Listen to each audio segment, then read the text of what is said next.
Aku mendatangi engkau dengan nama Tuhan. Inilah sampan bersama saya Pater Domikevi SVD.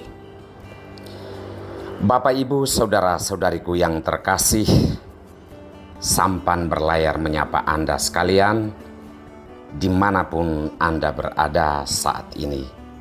Semoga sehat, dilindungi, dan diberkati Tuhan dalam seluruh hidup. Saudara-saudariku terkasih, dengan apakah kita hadir dalam dunia ini dan dalam kehidupan sesama kita? Ini pertanyaan penting karena menyangkut hakikat dan dasar panggilan hidup kita masing-masing sebagai orang beriman.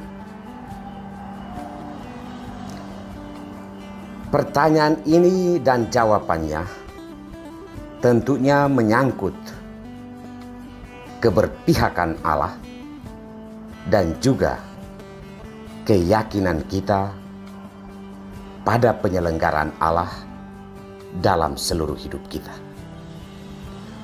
Maka berusaha untuk merefleksikan dan menjawab pertanyaan dengan apakah kita hadir di dunia ini dan hadir dalam kehidupan orang lain membutuhkan jawaban dari kita masing-masing. Saudara-saudariku terkasih,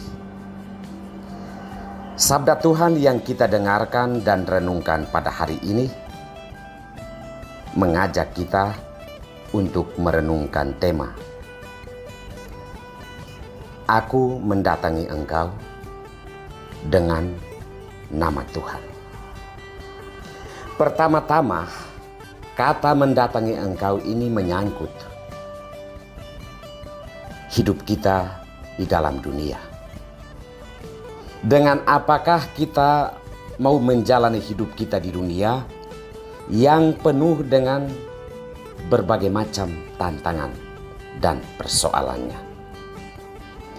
Jika kita mengakui dengan jujur bahwa mendatangi dunia dengan diri kita, manusiawi kita semata, jelas kita tak akan mampu menyeberangi persoalan-persoalan hidup yang tak mampu kita atasi dengan kemampuan manusiawi kita. Maka kita perlu yakin dan percaya bahwa mendatangi atau menjalani hidup di dunia ini dengan nama Tuhan, itulah kekuatan dan perisai kita. Dalam bacaan pertama menegaskan pernyataan ini, bagaimana Daud menghadapi Goliat yang berpengalaman soal peperangan karena dia adalah seorang prajurit semasa mudanya. Dia adalah Goliat. Tetapi menghadapi orang dengan kekuatan yang begitu besar, Daud tidak sedikit pun merasa takut dan gentar karena ia yakin bahwa ia mendatangi Goliat, prajurit yang kejam dan jahat itu, dengan nama Tuhan.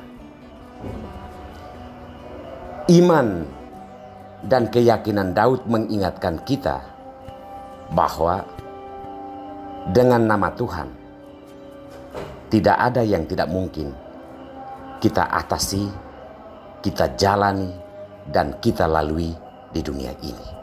Oleh karena itu, Daud mau mengajak kita untuk membawa nama Tuhan di dalam setiap pergumulan hidup kita di dunia ini. Seberat apapun tantangannya, tetapi kalau kita datang dengan nama Tuhan, Tuhan pasti akan memberikan jalan keluar dalam setiap goliat persoalan hidup yang tak mampu kita hadapi. Dalam bacaan Injil, kita mau diingatkan bahwa aku datang dengan nama Tuhan itu terutama mau mengungkapkan kehadiran kita di dalam kehidupan orang lain. Tentunya bahwa apa yang dimaksudkan adalah di dalam setiap kesulitan hidup orang, di dalam setiap penderitaan hidup orang, kita perlu mendatangi sesama kita dengan nama Tuhan. Jika kita hadir dalam kehidupan orang lain dengan nama Tuhan, maka keadaan hidup orang yang kita datangi itu akan berubah dari keterpurukan kepada keadaan yang lebih baik. Ini tentang pengharapan yang kita bawa. Kisah Yesus menyembuhkan orang yang lumpuh tangannya itu menunjukkan kepada kita bahwa Yesus datang kepada orang itu dengan membawa nama Allah Bapaknya, maka orang itu disembuhkan.